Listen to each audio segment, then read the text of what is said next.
All right, and we're live, ladies and gentlemen, and those of unspecified dirtbags like Marines and sailors and airmen and soldiers and all them. Welcome to Tripp Smokepit. Tonight we have Jan Ohrstrom on. He's a Army veteran, a professional wrestler, and he owns the bourbon line Scars and Stripes. And we were talking a little bit earlier, saying what's up, and he asked me what got me into podcasting.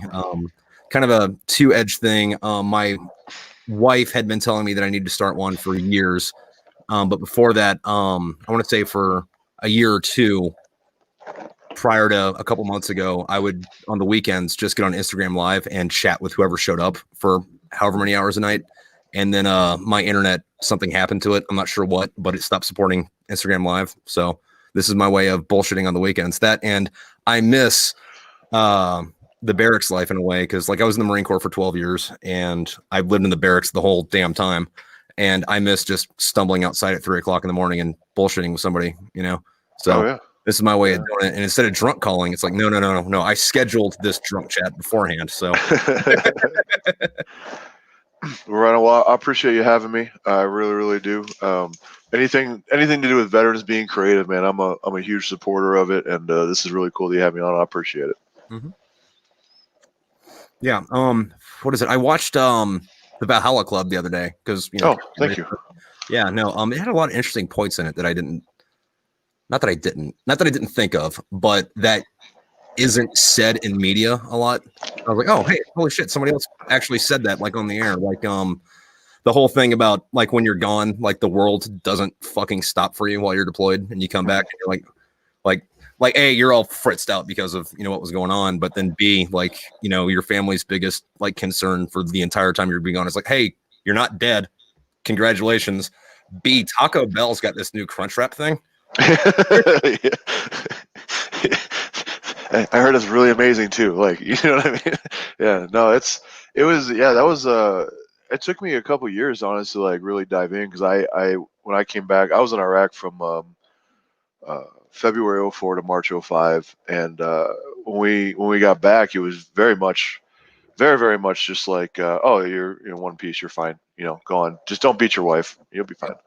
And when you get out and stuff, like you don't really know how to handle a lot of stuff, and yeah, that's a good point. Like it doesn't really hit you that the world goes on without you, and not to say like you're the center of the world, but like you experience a whole different world, right? Yeah, and it's not like a whole different like world, like you're in a different universe. Yes, absolutely. And then, to be fair, like these people don't know how to comprehend it, and they shouldn't. And we're trying. I think I really want to give faith to our community. Is like we're trying the best we can, but a lot of stuff at that time in the early parts of the war was just not really acknowledged or like dove into, and now it more is. Yeah. And I think obviously then that would have helped out a lot more of our brothers and sisters more, but it's like it's still an adjustment regardless of how you want to dress it up. It's still an adjustment that has many levels to it. Yeah. And I like there's the downsides is people can get down rabbit holes really quickly, but the upsides is that people just kind of acknowledge it and just kind of focus on what they got to do for their mental well-being and then run with it. I'd say it's fucking vital. Yeah, no, and like things have been getting a little bit better on the military's end of it because like I don't know what the Army or the Air Force or the Navy are doing, but the Marines were doing a thing to where you had to, I think, be back for 3 months before you were allowed to get out. But I remember on my first pump, there was guys that had to extend to go on deployment, and then halfway through the deployment, they were supposed to go home and get right out. Only a few of them did. It ended up being like a "Hey, dude, you're staying" type deal. Oh, yeah. I do remember we had people who came to our unit. They were with 101, and I was in 1st Infantry Division, and we were there 101, and they came to our unit for 90 days, and they deployed with us. And I want to say when we got back, like those who were leaving had to wait 90 days. But I mean, it was just a waiting thing. They didn't have to do, our home integration. I don't joke about it. Like it was seriously like, don't beat your wife. Yeah, don't do that. Don't Best of luck. Don't rape anybody. Yeah, right. And there's definitely more that could have gone into that. And I don't know how it is now. I've heard mixed things and whatnot, but just at that time, that's what it was.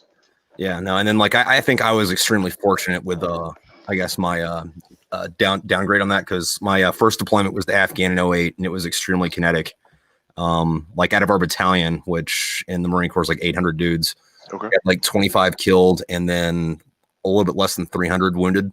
Like we were combat ineffective for like a month till we got reinforcements. And then my second deployment, like one dude stepped on an IED and another guy got shot by friendly fire on accident. Oh. And then after that, I went on a ship deployment, and then after that, I went on another ship deployment. So it was like your level of bullshit went down. And I think I was fortunate because you know that thing that you get in your head, which it's unjustified, but we all fucking do it. Where it's like, dude, if you haven't been to Iraq or Afghanistan, fuck you. I didn't get that out of my head till I was on ship, but I'm glad that I was still around people or around other people that had been to combat to ease down on that instead of fucking doing it, back at home. Oh, absolutely. Yeah, no, I'm not gonna. I was guilty of that too.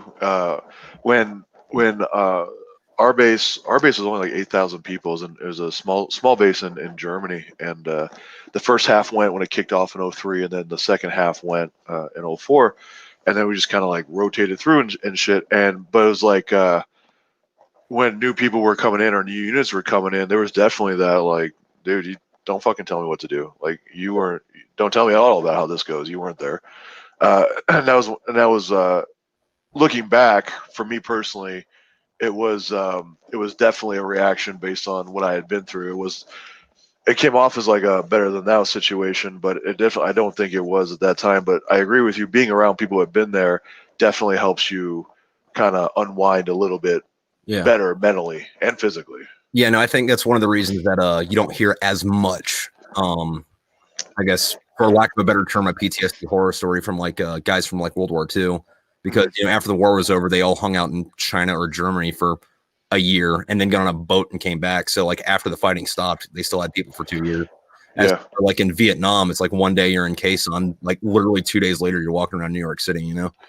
Yeah, right. Like, best of luck. Yeah. Those the Vietnam vets, they have a special place in my heart because of what they went through not only over there, but I'll be first to tell you, like I thought we didn't do the best we could with them coming back and helping them out. So they always have a special place with me. Yeah. That and like I don't know if this is just because they didn't have as much of a wind down, or I guess it has a little bit to do with that, and then also that like we can talk about being badasses all we want in Iraq or Afghanistan, but like fuck going to Vietnam. So like those guys are all fucking crazy as shit, and it's like, well, you put it in perspective, I would be crazy as shit if I had shit too, Right?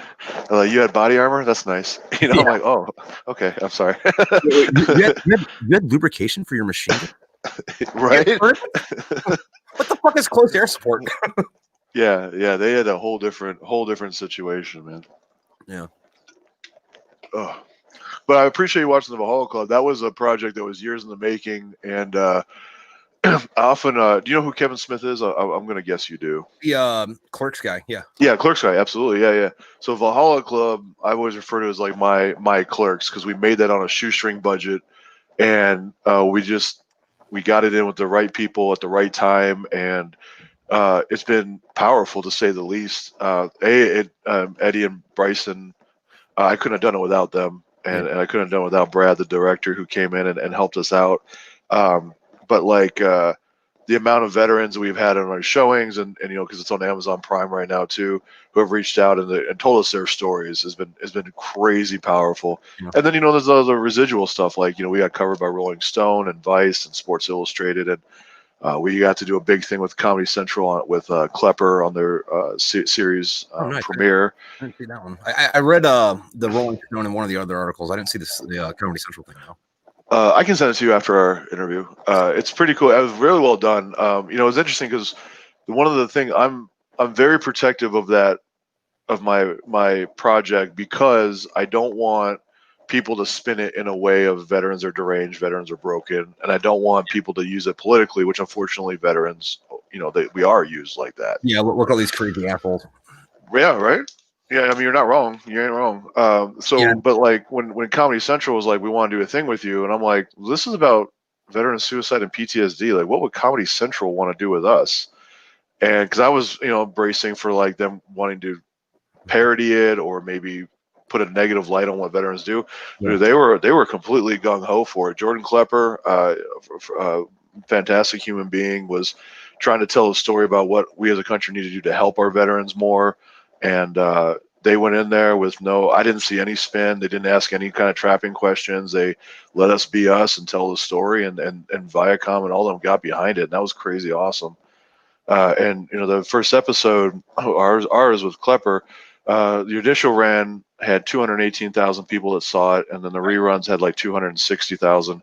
So to see like over 500,000 people saw this story about veterans aren't broken, we just went through something differently, and we're trying the best we can, like anybody else. You know what I mean? Like, it was really cool to have that out there, and that's one of the reasons, tying into the beginning, why I told you, like, I love seeing veterans being creative, because that's the outlet. You know what I mean? That's their mental release. That's therapy almost for a lot of our vets. Yeah. You know? I think the internet comes a lot into play with that, because, say even just going back to the 90s, if something like that happened, like something big like Iraq or Afghanistan, which I guess you kind of have to go back to Vietnam back. There was stuff on the in between, but not as whatever. But, dudes come back and it's like, dude, I don't know what the fuck to do right now. Let me find outlet A.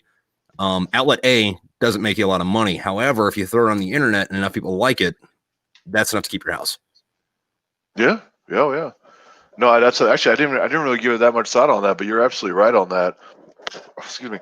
That's yeah. There's a lot of veterans out there that are capitalizing on social media and the internet.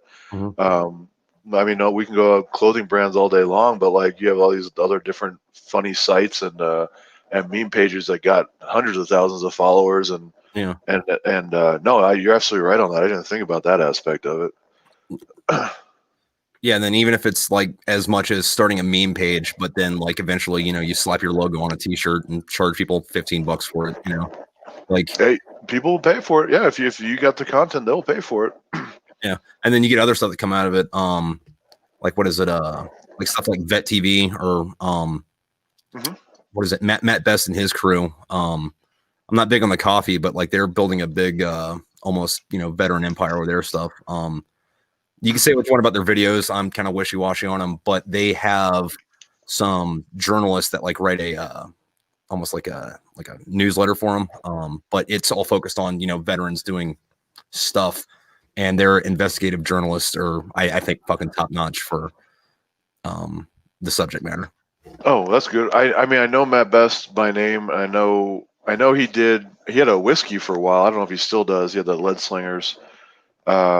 And I know he does a coffee. I've never had it. And I've only seen a couple of his videos, to be honest with you, but I know he's like one of the bigger names out there for veteran personalities. Yeah, no, his videos have gone down over the last few years, but I think there's a reason for that though, because like back in the day, it was just like, all right, let me say the most insane shit that I can for likes, and it was hilarious. But then he started getting a coffee company, and it's like, all right, if I say something super fucked up, people are gonna stop buying this, and I can't give money to the guys that are working my shop, and then their kids don't eat, so I have to mind my manners a little bit. Which, on one hand, it's kind of a shame, but on the other hand, it's like, yeah, I get it. I got you. Well, I think I want to say like Black Rifle last year alone, they did over 13 million in business. Like they're an empire. Yeah. And they just opened a thing in San Antonio, Texas, not too far from Grunt Style, another big company that is doing crazy things. Speaking of, did you hear that their CEO got canned? No, what happened? Yeah, I don't know. All I know is Daniel got fired. Oh, yeah, the guy who started out of his garage. See, that's a story that I respect. Like the dude was literally selling shirts out of his car and created $100 million empire out of it. It's awesome. Good for him. Dude, that happens. Maybe not a whole lot, but enough to like a lot of the bigger companies started off like that. Like Microsoft and Amazon started like that. I don't know if you're into what kind of music you're into, but the guy that makes or the company that makes Martin guitars, that started off, some dude would build like a guitar a month and sell them out of the back of his station wagon. Oh wow. Yeah, I did not know that. Yeah, I mean, I knew Google and Microsoft started in garages and whatnot, and Apple too. I want to say they just those are the great success stories. I hope to get that with the bourbon one day, but I think I will. But let me tell you something: the liquor business is freaking hard as hell, and the hard alcohol business. I don't know how it is in Pennsylvania. I want to say it's state ran, is it not? It is, but I would say if you were starting a liquor line, I would think the biggest problem would be brand loyalty. because if somebody like only drinks Jack Daniels or only drinks Jameson or only drinks Busch Light, you got to convince those guys to come buy your stuff. Yeah, there's definitely that aspect. I've found two big hurdles has been the distribution. It's not, for example, in the great state of Texas, where if you had a brew pub and you brewed your own beer, like you could sell it right there. You can self-deliver it to stores or whatever, do all that stuff. With bourbon, you can't. Everything has to go through a distributor. So if like a liquor store calls me up and wants an order, I have to give it to the distributor, and if they get it done, they get it done. If they don't, they don't. That sucks. That's middleman fuckery right there. It is, and then you take this over different states have their own different laws, and trying to get it expanded and stuff has been a challenge. But it's growing. Mine's growing, and I like that. And the brand loyalty was an interesting thing too, because bourbon drinkers. I had this big meeting with this big liquor distribution retail store in Texas, and they were telling me for my price point, they were like, well, our connoisseurs will spend $3 more and get like a 20-year-old or 30-year-old bourbon or whatever. And that's interesting because you have these elites that want that specific bourbon, that aged bourbon or whatever. It kind of snobs to it. Yeah, you got to with the stuff that my granddad drank. Yeah, that's the thing. Yeah. But it's like my bourbon isn't that. My bourbon is for our generation who just wants a good bourbon at a reasonable price. And the bourbon blood of my enemies, which is under my company Scars and Stripes, it's very specific and unique, and it's not it's not a Knob Creek, and it's not a Bullet, and it's not excuse me, any of these other ones that have this diehard following. So I agree with you. Tapping into that, convincing somebody, when there are these, bourbon's not cheap as it is. No. But convincing somebody to be like, well, you can spend $40 here, or you can try something new. But they're like, well, times are tough. Why do I want to spend $40 on something new? Yeah, so, it's like, I don't know if it's gonna be good or not, and then I wasted that. Yeah. And thankfully, I'm very proud of mine. Mine's in the same palate. If you like Bullet bourbon, mine's in the same taste palette as that. Okay.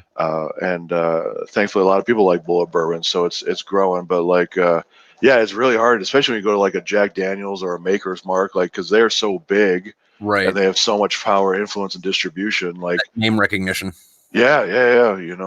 So it's just one of those challenges, but it's cool. I met a lot of nice people, met good people, and it'll get there. It's just a constant uphill battle, bro. Uphill battle. And then also for the listeners, it's Scars and Stripes, not Stars and Stripes. I made the mistake of looking up Stars and Stripes bourbon. I'm like, I don't think this is Yeah, it is Scars and Stripes. Scars and Stripes. Yep, that is us. Yeah. And then where can people get that? Is that just in Texas and Colorado, or? We are trying right now. Well, hopefully, we're going to finalize stuff to get in Colorado, but right now it is only in the great state of Texas. Mm-hmm. If any of your listeners out there have connections with like liquor stores or distributors in other states, excuse me, get a hold of me, and I'll get them in touch with my distributor, and hopefully we can work it out. Because everything's got to go through them. So, but yeah, right now it's in the great state of Texas. We're doing pretty well in Central Texas, Waco, Killeen. Fort Hood's there. It's the biggest Army base in the country, and we're starting to get more and more into San Antonio, where there's like 5 or 6 military bases there. Yeah. It's going. It's farther than I thought I would be with it, but it's not as far as I want to be, if that makes sense. Yeah, no, I got you on that. Speaking of Waco, though, I have a buddy I was in Afghanistan with. He got out, and he's not Waco PD, but whatever county Waco is in. McLennan County. Yeah. And went and spent a few days with him after I got out of the Marine Corps while I was road tripping across America. And, it was all good and fun or whatever. And then like 2 drinks in, it was just nothing but Waco jokes. And I was like, you're the guys that burned that place down. He's like, dude, I'm like 26. It wasn't me. I'm like, doesn't matter, man. That is I lived in Waco for 9 years, and yeah, that was one of the interesting things, like, showing up there. They're like, oh, we have Baylor, and we have, this and this. I'm like, yeah, you also have a compound that some shit went down when I was in 6th grade. I watched on the news. Yeah, we don't really talk about that. I often joke that, because another thing on Waco is the Chip and Joanna, the fixer-uppers or whatever. I don't know if you ever watch these home renovation shows. I often make the joke of like, who's got the bigger cult, like Chip and Joanna or David Koresh? dude, I don't know, man. Those what is it? The Storage Wars people. That's a fucking cult if I've ever seen one. I have heard that. I've only seen an episode or two of that show though. I haven't seen it recently, but like my dad and my grandparents watch that, so when I'm over there, it's just that and Jeopardy. Nice. Nice. I didn't think Jeopardy was still on. I thought Trebek was like really sick. From what I understand, it's still on.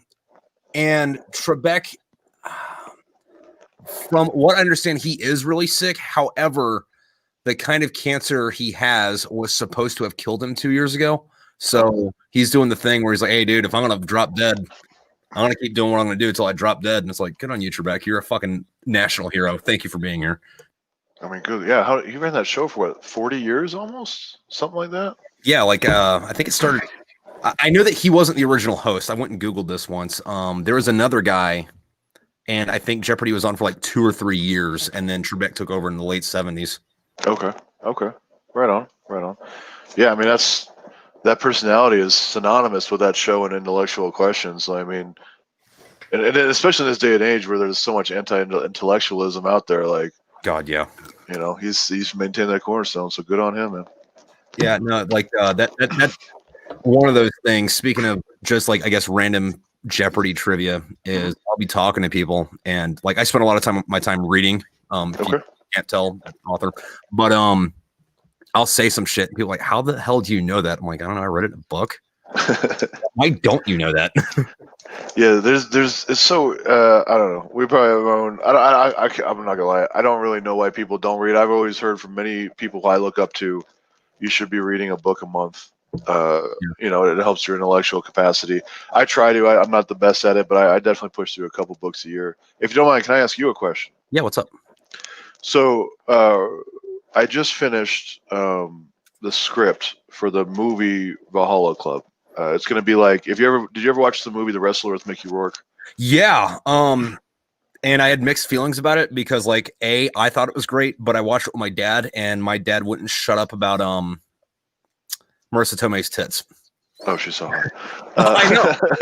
Like I remember making a comment and I was like, dude, do you mind? He's like, dude, like I was like, dude, those are like 50-year-old tits. And my dad's like, well, I'm 50, so Dad, stop. What do you think of like?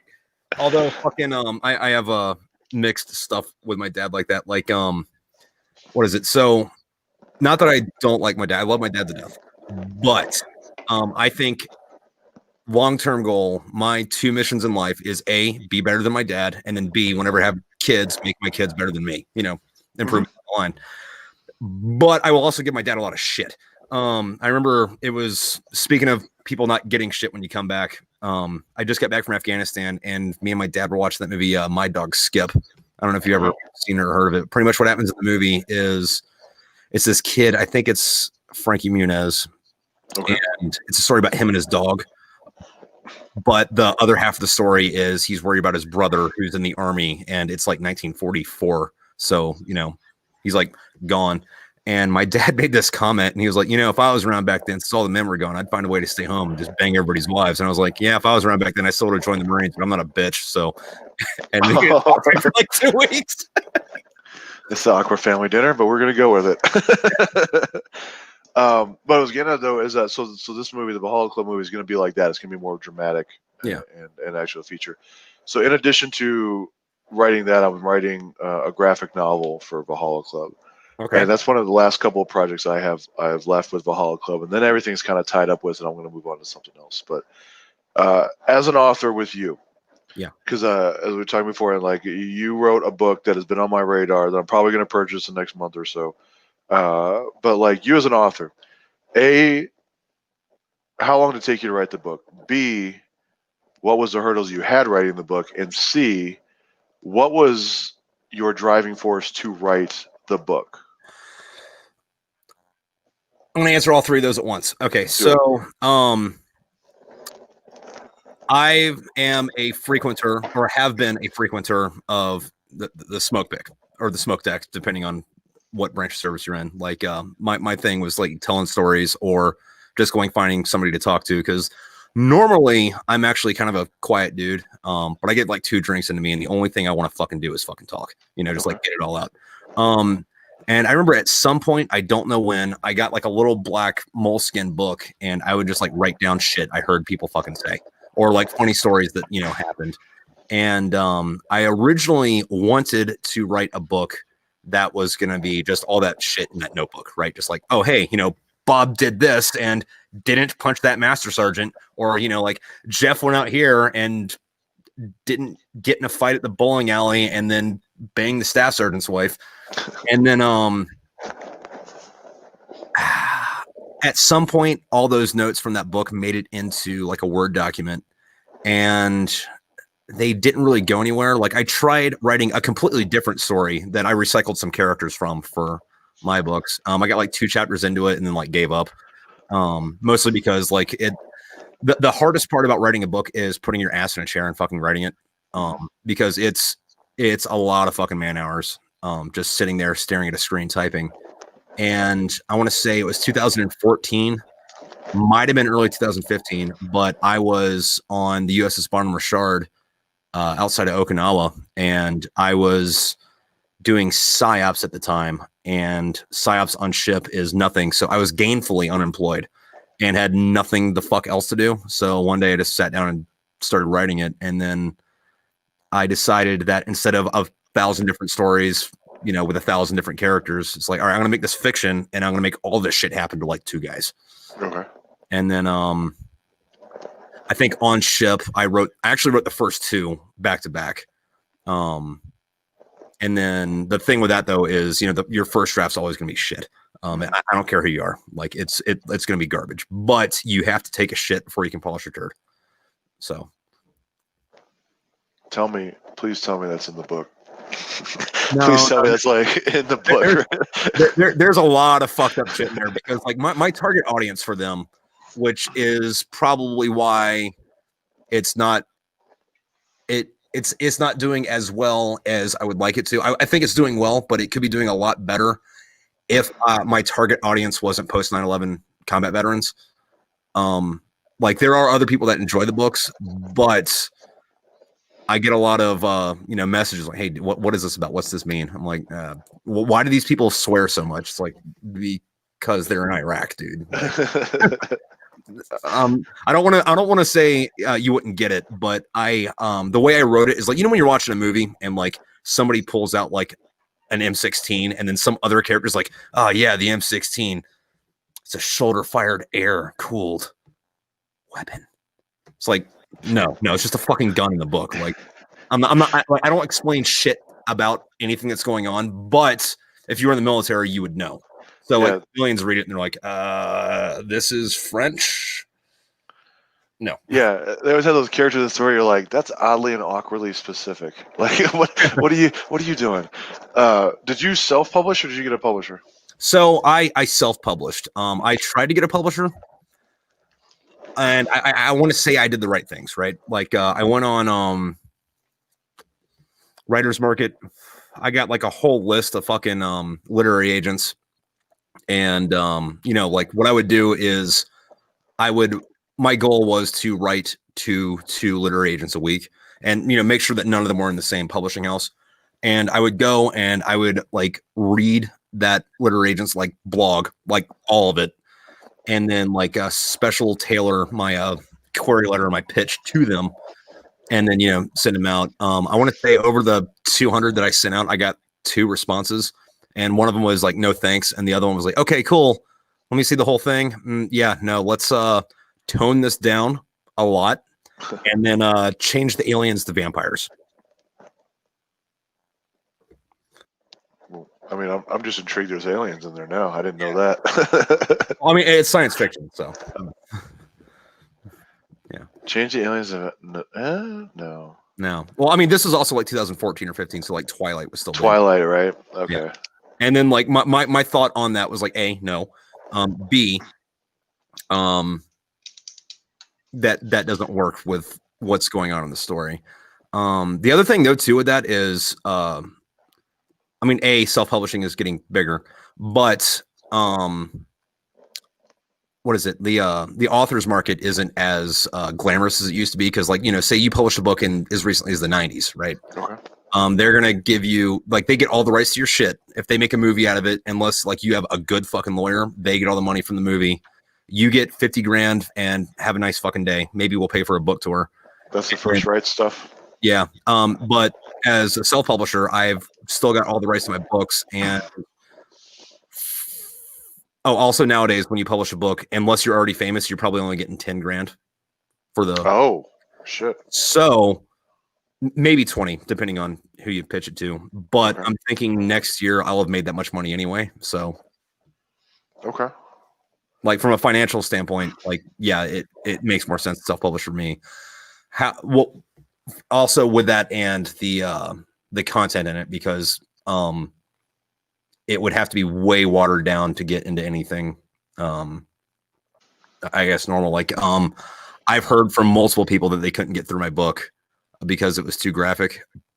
But these people will like talk about Game of Thrones all fucking day, and it's like if my shit's too graphic for the Game of Thrones crowd, I'm doing something right. I mean, huh. Yeah. And by graphic, I mean, yeah, there is a lot of like blood and guts, but there's a part in the first one where this couple have this like fight, and they end up making up and going up to the chick's apartment, and she's giving him a blowjob, and they're a little bit too drunk, and he shoves his dick down her throat, and she pukes on his dick, and then he pukes on her face, and then she pukes again, and then they fall down, and they're like just like convulsing while they're vomiting, and he's trying to drag this poor girl to the shower, but he keeps puking on her and falling down, and they're just like covered in bile and slime. And then like eventually they both get back to the fucking shower, like after X amount of fucking pages of just vomiting on each other. And then she's like, oh my God. And he's like, no, it's okay. It's okay. I love you. She's like, I love you too. And this is a story you heard in the smoke pit. Yeah. Well, I mean, a lot of the things with those things were, it's like, you know how like if you're in the smoke pit, you'll say something. Mm-hmm. And then somebody else be like, hey, dude, you know, be really cool. That exact thing, except for with this on top of it. So I took a lot of the with this and just took it to the extreme. I've always said like some of the people I met in the military were some of the most funniest and most creative people because they can go on this whole different tangent. But what you're saying reminds me of have you ever seen a scene from Family Guy where they take the Epicac? Yeah. And they just start fucking vomiting everywhere. Like that's how I'm envisioning this going. Yeah. Imagine that, but during a blowjob. Well, my mom's gonna see his interview, so we'll just keep moving. Right. I'm gonna buy that book tomorrow. Okay. well, hey, if you want, if you're worried about Amazon or pricing or anything, the Kindle app is free, and if you get it on Kindle, it's like $2. So you know. No, I want an autograph copy. That's what I want. Oh, if you want an autograph copy, I found out that all 6 of those books fit neatly into a ammo can, and I custom paint those and sell them like that. And then, nice shit, right on. And then one of the things I do with that, though, I guess to help with the marketing scheme of it, you know, because I'm an evil capitalist, is everybody that buys one of those war chests, they are a little pricey. They're like $200, but I keep everybody's address, and then like in those chests, you know, I put like stickers, cards, like a patch. But every new chest I make, or each batch that I make, because I make like 5 or 6 a month, I make like a new postcard for it, and then everyone that has bought one in the past, I send them all the new postcard and art. Oh, right on. Okay.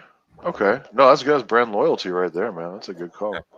No, because I figured, you know, like that like the art that's going to be on that postcard, I was going to make anyway. The postcard itself is going to be 10 cents, and then a stamp's 50 cents ish. Mm-hmm. So it doesn't fucking cost me anything to send people new shit. So.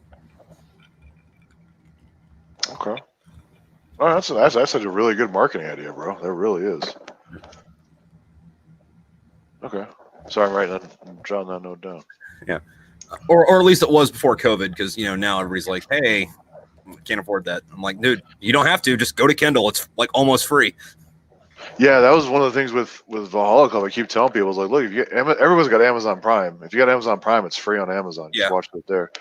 And that's been a big Amazon, you know, true story. When we had everything, we did our premiere in Waco actually, and we sold out, and we did that, and then we were trying to get a distributor, and nobody would give us a time of day. and so we decided to self-distribute. And we went to Netflix, and Netflix passed on us like 3 times, but Amazon was just like, if you meet these requirements, we'll put it on, no problem. What are the requirements for Amazon?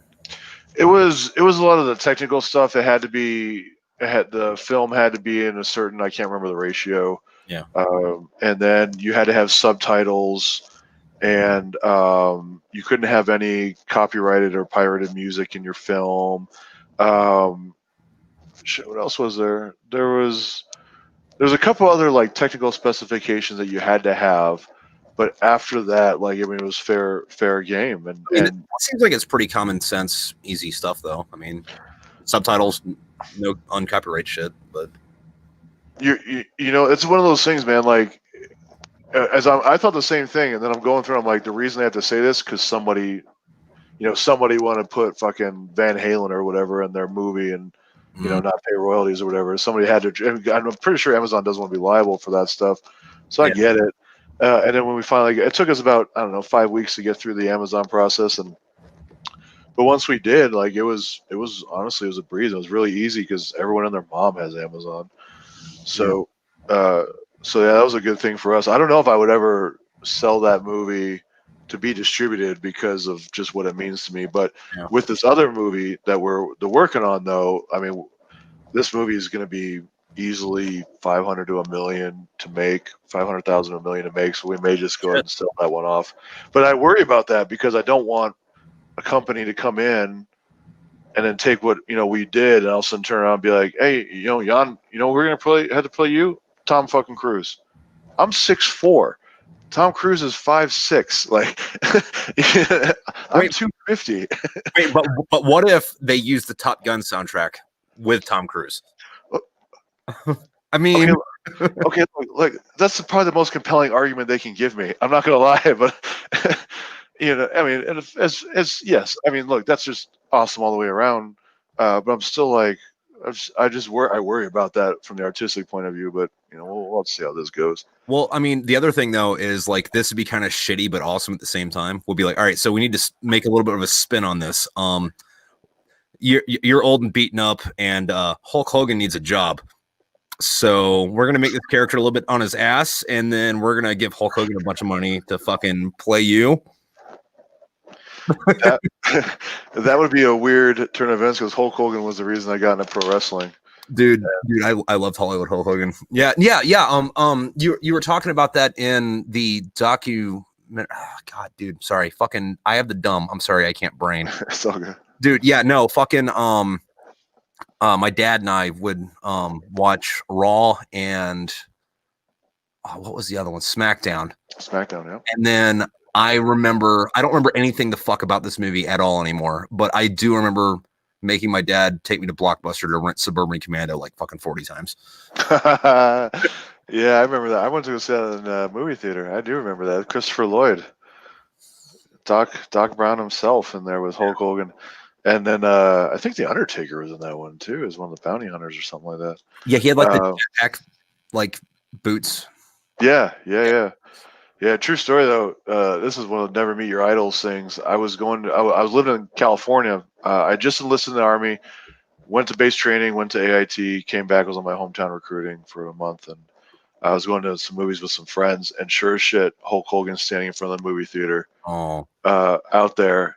And I like lost my shit. I mean, internally, like I didn't like fanboy or whatever. Like, oh my god! No. I wasn't gonna do that. But I just walked up to him and I was like, "Oh my god, Hulk Hogan! Hey, I'm a big fan." And he's like, "Okay." I was like, "Oh, that sucks." Yeah, and then he looked at me and just walked away. I was like, "Fucking dick, asshole!" I haven't met that many celebrities, but like I met Richard Petty, maybe about 5-6 years ago. The King. Yeah, dude, and he was like, "Hey, man, what's your name?" And I'm like, "Hi, I'm sorry." He's like, "You like NASCAR?" I'm like, "Hey."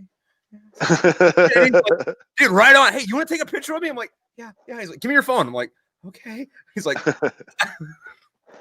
I met him when I was a real little kid. My dad was a huge fan of NASCAR, and I want to say it was in Michigan we met him, but I met him and Dale Earnhardt Sr. And I mean, at the time, I'm like, whatever, 7.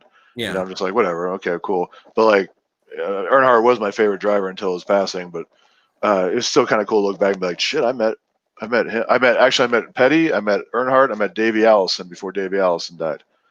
And that's kind of like looking back, you're like, holy shit, like that's pretty cool. You get to meet some real nice fucking legends in that circuit, you know. And 2 or 3 of them are no longer here. Yeah, no, the unfortunate thing about that is like either when you do meet them, either it's like a what the fuck scenario, like with you and Hogan, or it's like you're too like what the fuck am I to like fully appreciate it, you know? So yeah, I'm trying to remember who did I meet that I've fangirled out for.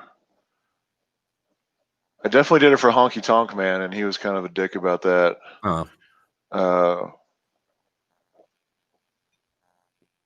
I know there's somebody famous that I fucking fangirled out for and put my foot in my mouth. It'll come back to me. But oh well, maybe one day I'll be that person that somebody fangirls out for, and I can be that. No, it's fine. Come here, let's get a picture. Yeah, no, like, and I fangirled, but I didn't get the picture when I met General Mattis, and I was like, how did you not get the picture when you met Mad Dog? Because he shook my hand and told me I was a good Marine, and I was like, that's fucking enough for me. You should tell him, no, get the fuck back here. Smile.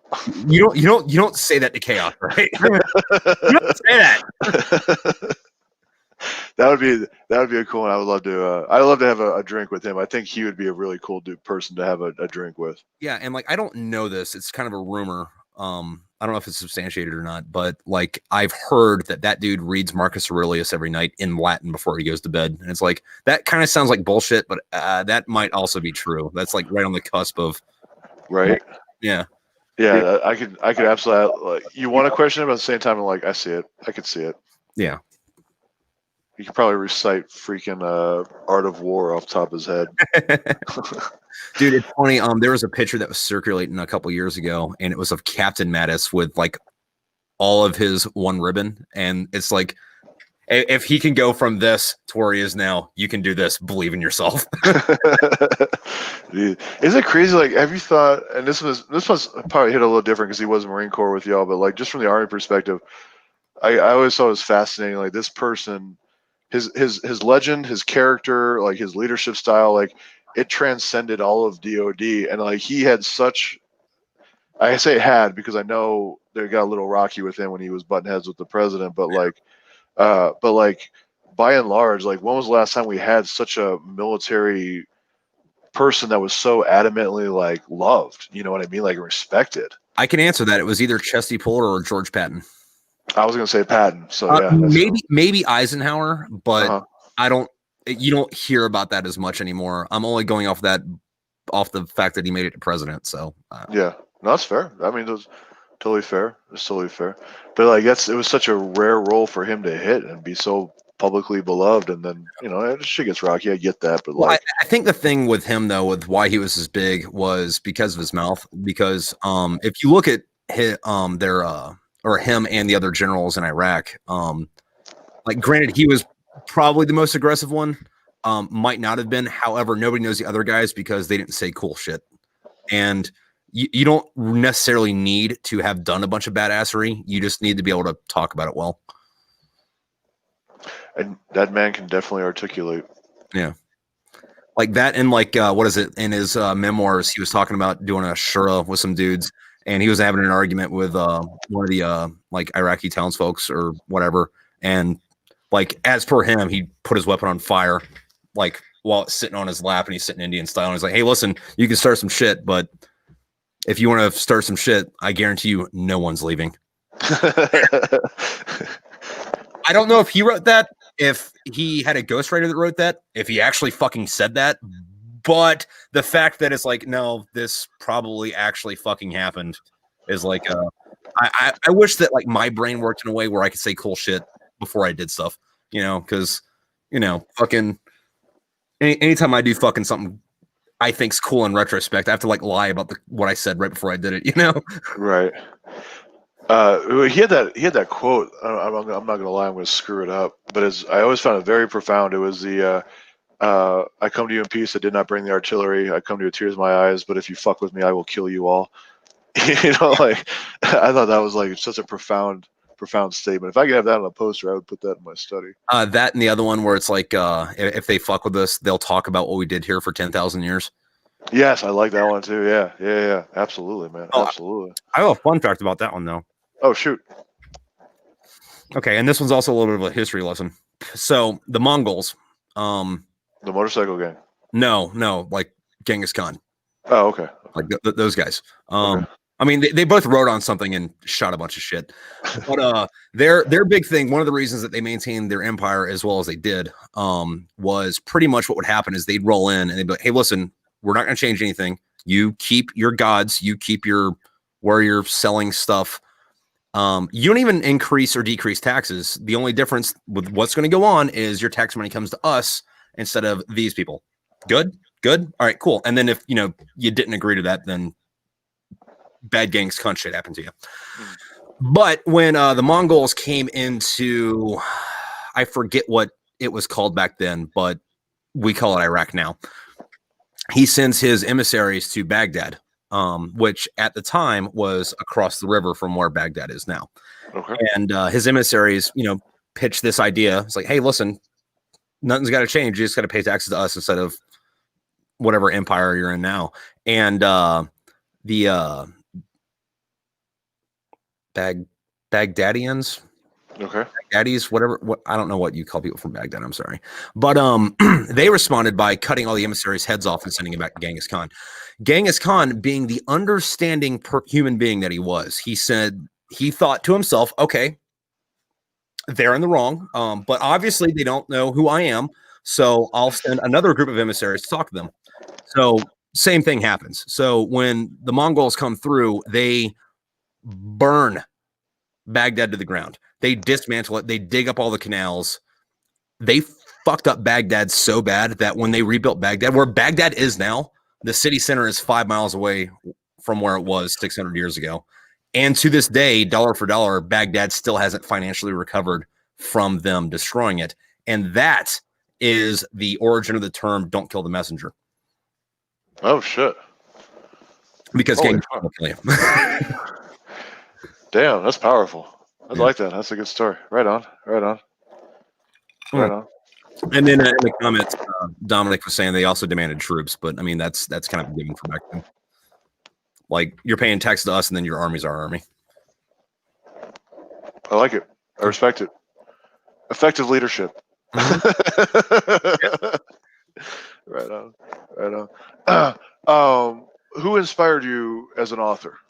I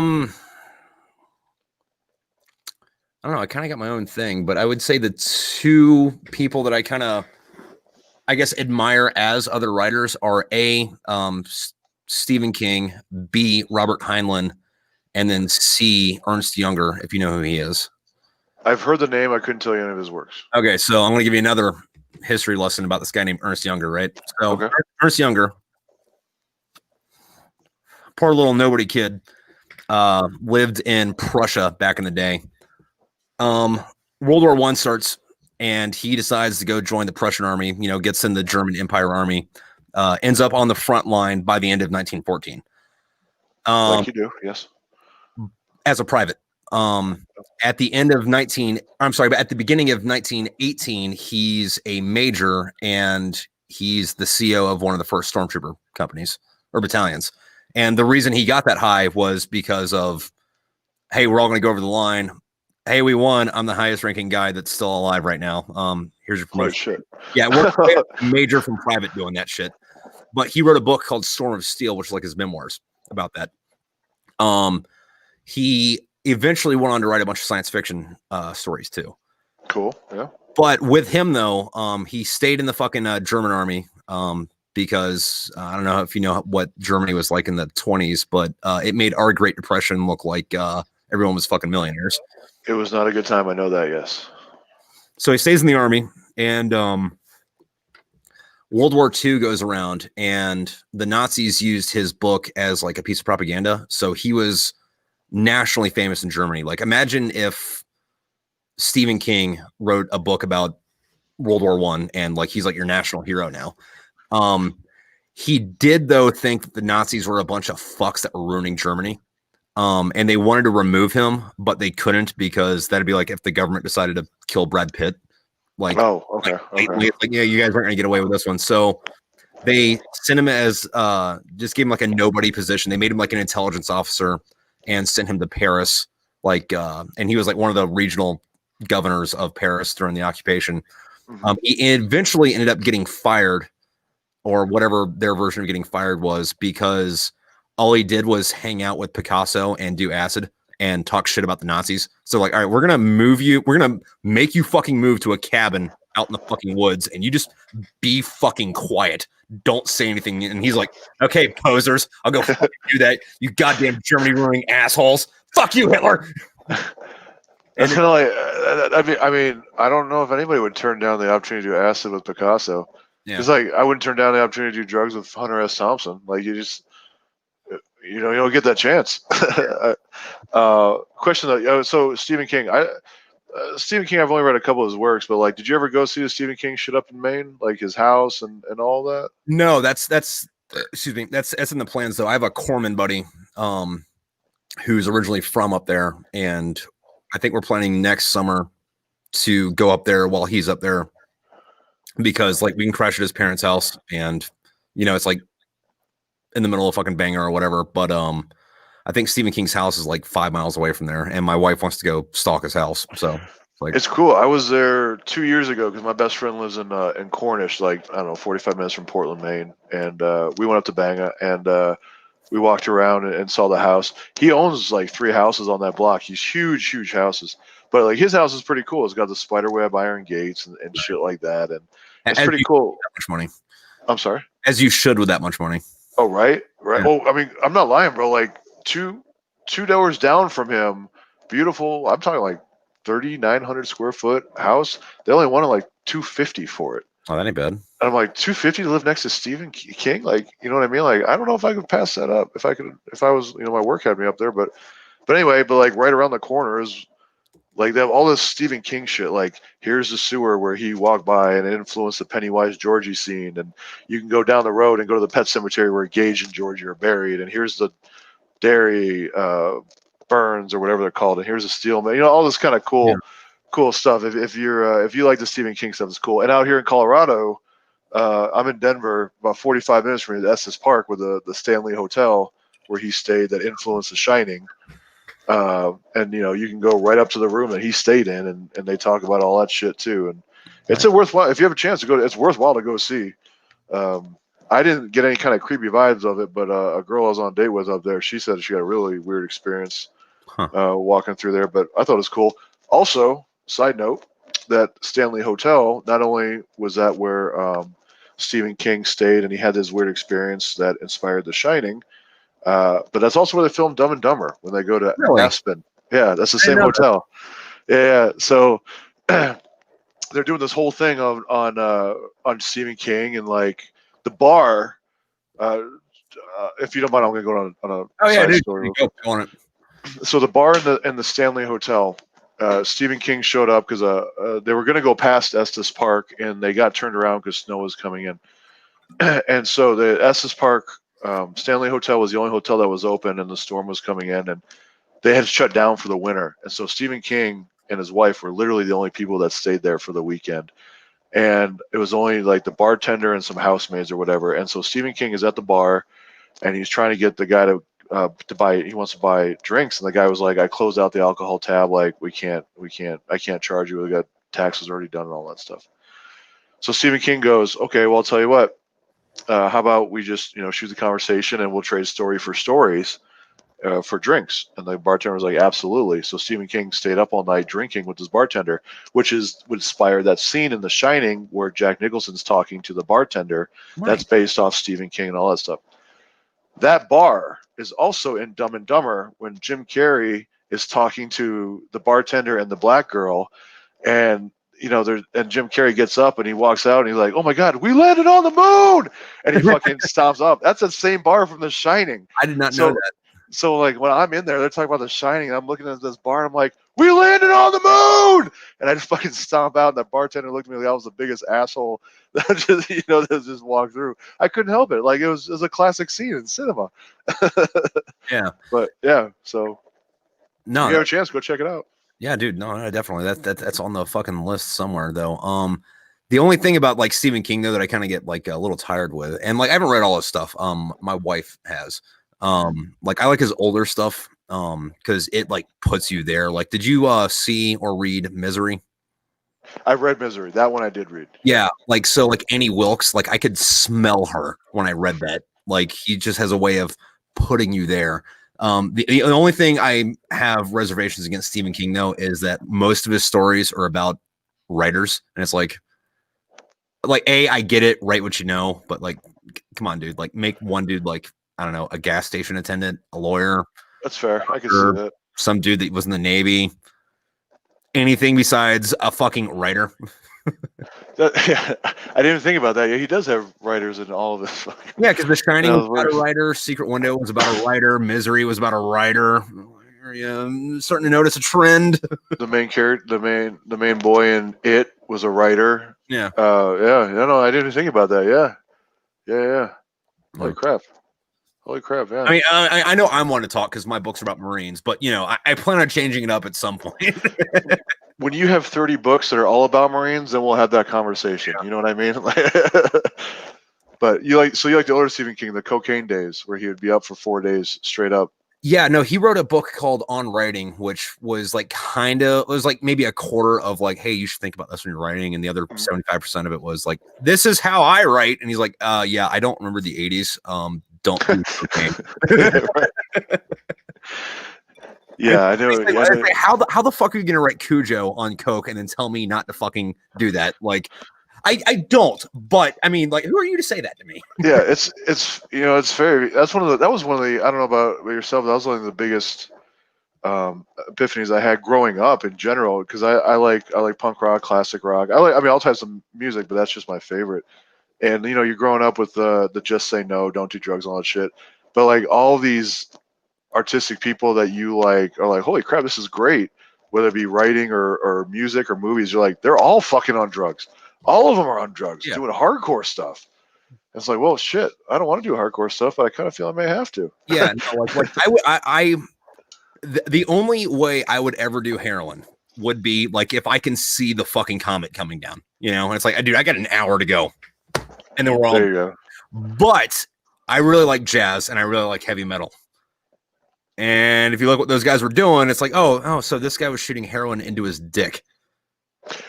Yeah, that's a whole different level of commitment. Yeah. No, and the other thing, though, to go back to the Dare thing, like I kind of think that had the exact opposite effect that it intended to, because it was like, hey, say no to drugs. We're going to show you this video where all the cool guys are doing drugs, except for this loser that doesn't want to do it. It's like, be the loser. It's like, wait, so you want me to not fit in with these people? Right.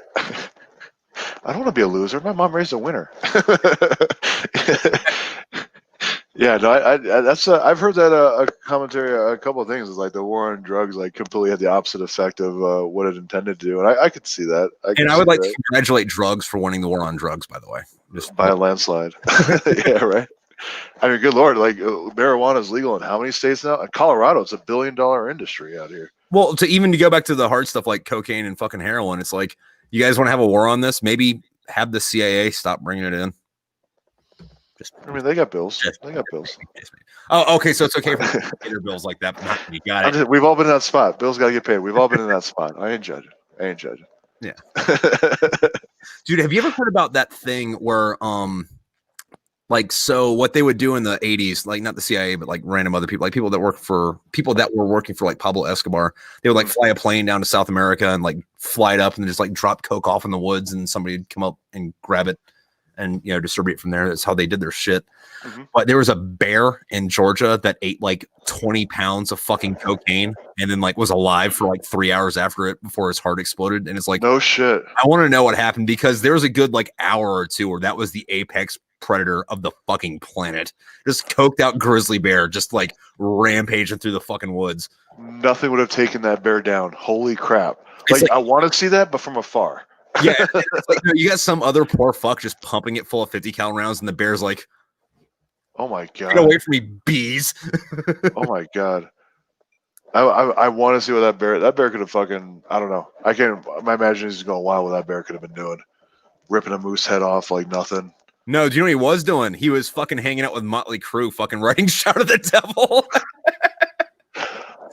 With knowing Motley Crue, I could totally see that happening too. Fucking, you ever listen to Dennis Leary's stand up? I haven't listened to like a whole episode. I've listened to bits and pieces of different stuff. He had a bit about that to where like he started talking about how rock stars die in like aircraft, like like what is it? Billie Holiday died in a plane, Leonard Skinner died in a plane, Stevie Ray Vaughan died in a helicopter. You can't get Bon Jovi in a fucking aircraft.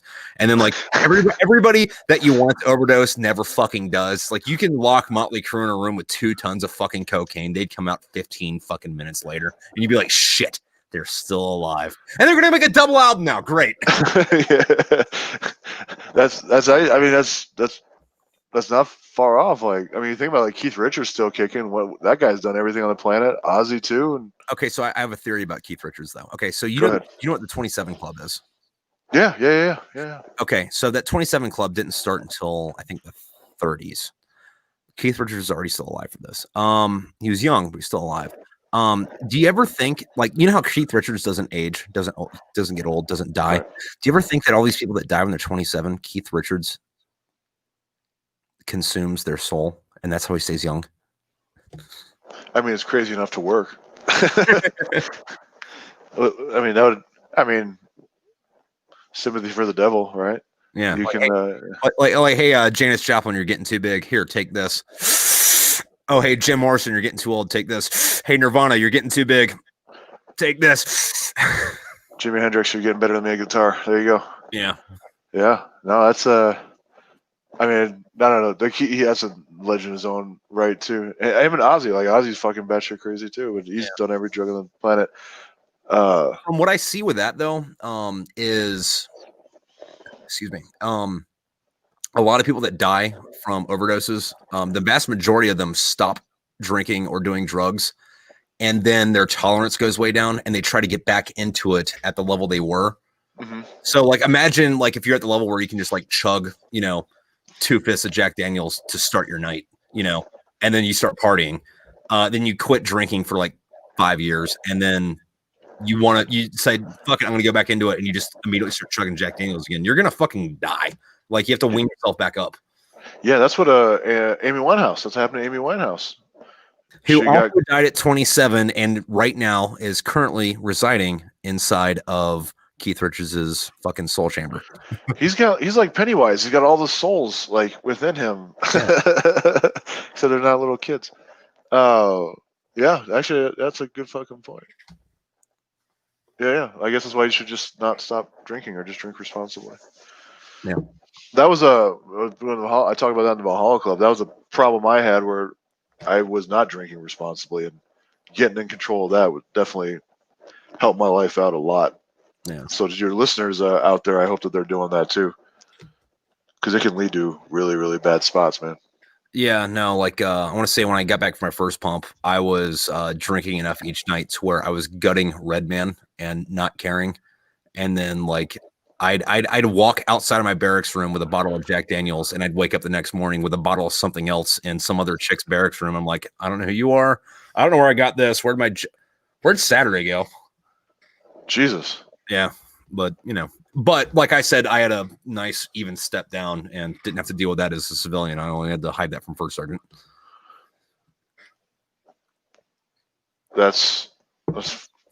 I'm processing what you what you just said.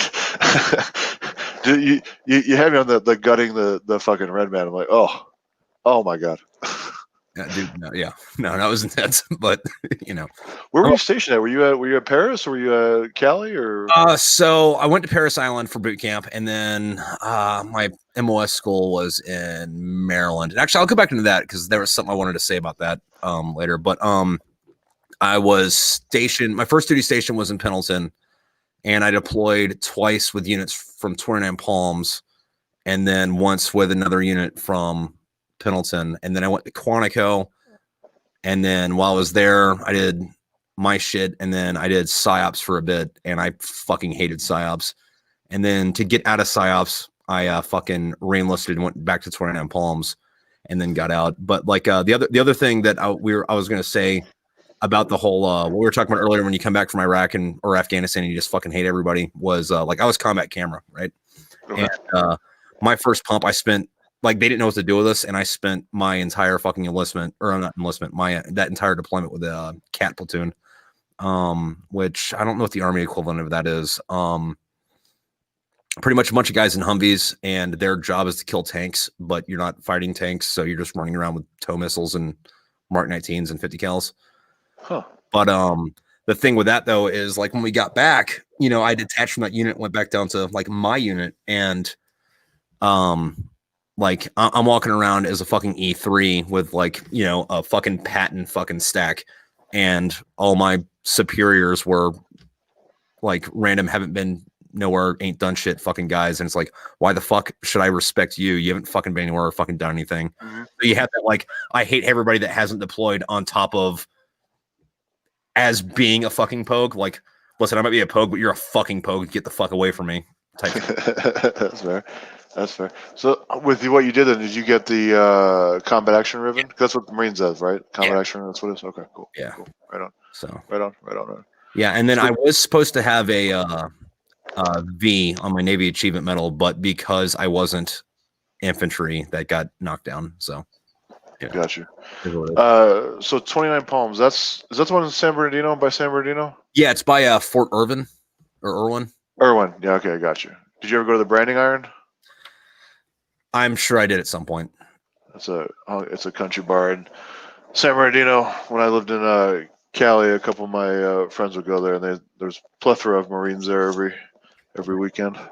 Now, the great thing about 29 Palms, though, is like everyone wants to talk shit about 29 Palms because like that's where we do all our pre-deployment training. And almost everybody that's been to Iraq or Afghanistan or on any kind of deployment since like 2000 has spent at least a month in 29 Palms. But they go to 29 Palms, they go out to the fucking range, they live in a tent for a month, they don't eat anything besides sand and MREs, and then it's 1,000 fucking degrees outside. So obviously you fucking hate it and you leave. Being stationed there, on the other hand, is fucking great because 2 hours north is Las Vegas, right? Okay. And there's nothing in between. And then 2 hours south is Los Angeles, and then there isn't shit for like 45 minutes. So and there's like 2 bars out in town, and the bars are like okay at best. So if you want to do something on the weekend, or if you want to have a good time on the weekend, but you don't want to drive fucking 2 hours to Las Vegas, you just fucking get drunk at the barracks. So there was always huge fucking barracks parties fucking all the time. And then if you wanted to do a little bit extra, like you just went up to fucking Las Vegas. So everybody talks shit. It's like, dude, 29 Palms sucks. And it's like, yeah, no shit, 29 Palms sucks for you because you spent a month out in the fucking desert, like fingering your asshole, like because there's nothing better to fucking do, Yeah. But like actually living there is fucking great. Like, and I don't want to say like the standards were relaxed. Like, you saw to have like, the proper shit, but like, there was a different level of giving a fuck. There was this gunnery surgeon, E7, that was he did this experiment across the Marine Corps. He went to Camp Lejeune and he went to walk around the PX in his uniform, but instead of the right skivvy shirt, he had like a bright neon pink thing. And he was saying that before he got into the PX and Camp Lejeune, somebody outside was like, "Hey, Gunny, what's up with your shirt?" Got turned around. And then he went to, Pendleton in Hawaii, like got inside of the PX, walked around for like a minute, and then somebody's like, "Hey, Gunny, what's up with your shirt?" Then he goes to 29 Palms and walks around the fucking PX for like 3 hours and nobody says shit to him. Nice. That's awesome. It's 1,000,000 degrees outside. I don't have the energy to be fucking mad right now. Nice. So you did 12 years. How come you didn't do the full 20? I got med-sept. There's a thing, I forget what it's called, but it holds all the tendons in your ankles together. I don't have that anymore. And then I also don't have that piece of cartilage that's supposed to be in your kneecap. Oh, shit. Okay. So my thing was always, I'm going to stay until they kill me or kick me out. And then it's like, hey, you can't run or carry shit anymore. So have fun, kid. Were you going to do 20? I was going to, but, shit happens. I only did 4, and that was all I wanted to do because I wanted to get out. And I want to do the pro wrestler thing. You know, and I talked about in the documentary that's what I wanted to do since I was 4 years old, right? Yeah. So when I was in Iraq, WWE came through, did a tribute to the troops, and I pulled a couple of guys aside and I gave them like my elevator pitch. I'm like, I want to try out. It's my life dream, you know, stuff like that. Yeah. And Vince McMahon and all of them, they're big military people, and sure as shit, they held their word. They gave me a tryout. So I did my 4, got out, and then I had my tryout. I actually had multiple tryouts with WWE, but the first one's the one that always stung because, like, you know, you work your entire life for something, Yeah. and I had this tryout. I was going to go on Monday Night Raw in late July of '07. And sure as shit, the week before my tryout is when Chris Benoit killed his wife and kid, and Oh, it caused a whole thing. And like, it was such a weird time. Like everybody's on eggshells, and like even before my tryout, they're like, "Look, Vince isn't signing anybody right now. Like, just go out there, give it your best, and we'll see what happens." But dude, that sucks. That's not even your fault. mm-hmm. Like, Oh, it's yeah. one thing if you went out there and sucked, but it's like, Yeah, it was. You know, what do you say to that? You're just like, oh, all right, you know, no, I did not. no. No, and then like in the thing, in the documentary, like you were the North American champion for somebody before you joined. Yeah, EWF. Yeah, that was a American champion. Yep, yep, Yeah. yep, yep. Yeah, that was a fun ride, man. That was back in the days where like wrestling was just it was like a wild west, to be honest with you. Like we did shows in malls. I was jumping off the second story of a mall, Shit. you know, and it was just like craziness. Like we'd have chairs and other leagues try to top each other by doing flaming tables and shit like that. Looking back, I'm just like, what the fuck was I thinking? But at that time, I mean, pro wrestling was just a whole different thing then. Well, And I it's mean, cool. the other thing that plays into that is even if the industry itself has done this, that, or whatever, but like after 30, your back starts to be a thing. Oh yeah, yeah. Oh my god, man. Like my last match I had it was last year. I did a thing for this big thing for a Japanese thing, and we were shooting out in Denver, and I wrestled this titan of a man. He's like 6'9". His name's Filter, and we had a really good match and everything. It hurt me to get out of bed for the next 4 days, and this was a ring with bounce and everything. Like my back, my knees, like everything was just, you know, 16-year-old Jan, you know, could wrestle 4 hours in a night and go do it, you know, Yeah. 5 days a week. Nah, 39-year-old Jan is like, fuck this. Like, Yeah. Now, if I sleep wrong, it's a problem. You know. right? Yeah, The yeah, other thing though too is like people will say this, that, or whatever about fucking wrestling, but like you still have to be a fucking athlete to do that shit, and like it's its own type of, I guess, physical fucking performance art. No, you're absolutely right, man. It's very. I think now is more appreciated for the physical at the time because it now by an industry as a whole, they want more athletic people, not just juiced up, 6'9" titans like Vince used to like. But yeah, you have to be in crazy, crazy good shape to like really move around that ring. And also, one thing that it really always upset me was like, oh, it's fake. I can tell you something, man. I've had a couple concussions wrestling. I've temporarily paralyzed myself on a move went wrong. I landed right on my head. Mm. I did a move called a shooting star press, which is you're standing on top rope and you do a half gainer into the ring. Well, we did this in late September in 2001 outside in California, hot as fuck. In San Bernardino, actually, hot as fuck out there. The ropes were sticky. Hey, So I'm on 112 is not hot as fuck. Come on. oh shit.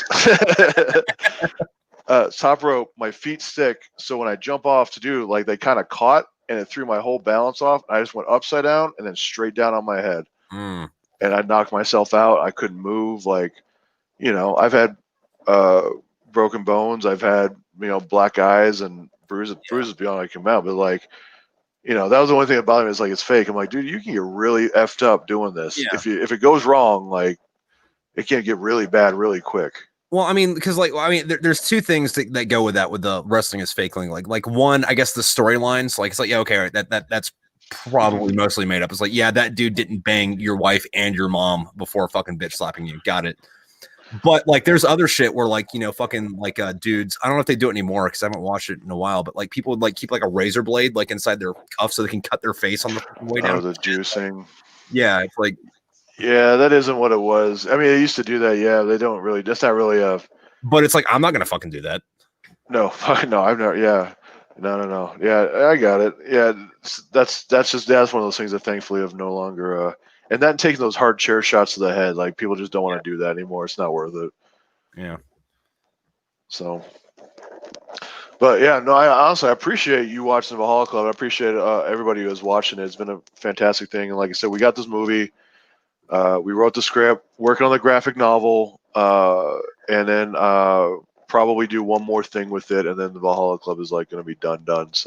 So speaking of the graphic novel, do you have an artist for that, or are you just writing the script and like handing it off to somebody else to like do the drawing? I need an artist for it. I'm learning this as I go. I'm doing the writing for it. This is going to be an interesting concept because what I'm doing with the graphic novel, it's going to be very much like. Do you ever read the comic book or maybe saw the movie Constantine? Yeah. It's gonna be like that because the whole premise of Valhalla Club is fighting these demons, fighting your demons. So like the graphic novel is literally fighting demons, and that's where we're going with this. So I'm gonna drop my buddy's name real quick. His name's Dan Donnelly. He does First American manga, but he's writing one called Death Trap. He's a graphic novelist. I would totally suggest checking that guy out because I personally I like his fucking artwork style, but he's a graphic novelist, so he might be able to help you out with that. I wrote that name down, and I will absolutely go pick his brain. Yeah, because I want people. That's a cool thing. Like with these projects, like I want people who are artistic, but b like I can pick their brain on shit like this, and this is important, And when's your next book coming out? So I'll go into that in a second, but real quick, that guy I just showed you, he was a Marine for a bit, and then he got out and joined the Army. Okay. He's whatever, but my next book probably isn't going to come out till late next year, maybe summer next year, because what I'm trying to do with it is I've written the 7th one. I'm halfway through the 8th, and I want to write the 9th and like drop them a couple weeks apart. So it's like, hey, here's this. Oh, hey, here's this. Hey, oh, hey, here's this. Because I do a thing with mine where I always leave like a fuck you level cliffhanger at the end. Okay. So like I've got hate mail over it. Like how the nice. Yeah, good for me. It's like screenshot, put that on a fucking Instagram. Yeah, I'm cool. But that way it's like hey, here's this. Fuck you, how's it go? Like this? Like this? And then you can wait however long till I get to the next one. So in pro wrestling, that's known as a dusty finish. After Dusty Rhodes, he would end matches, the big matches, the title matches. He would end them like that, so the audience would be mad, and then they would have to come back to see how it all would go again. So yeah, that's awesome. That's a brilliant move, man. That's a brilliant move. Yeah. So I mean, like there's a little bit of time on the in between where you're kind of just like sagging, but I mean, like whatever. Like I'm gonna make it good. And I'm gonna make it the way I want it. So that and like.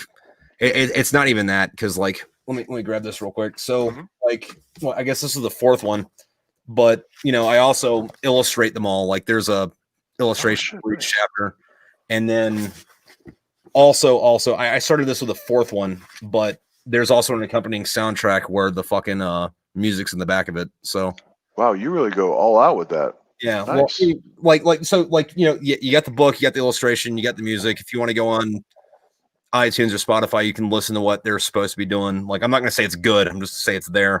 But I've never seen anybody do that before. So I figured why not? Like, I can't. Yeah, keep fucking doing it. Fuck yeah, dude. So, yeah. So like once I'm done writing, then I have to go draw the whole thing, and then I have to like rewrite everything because like I said earlier, like nothing's good the first time. You have to tune and tweak it afterwards. And then I got to draw all the shit for it, and then I got to write all the music for it. Let me ask you this: like from an artist perspective, when you get in the zone with all this stuff, is it like your brain starts going 1,000 miles an hour, trying to like not only like self-edit, but like you want to add, what you want to tweak, and you start going through all everything about it?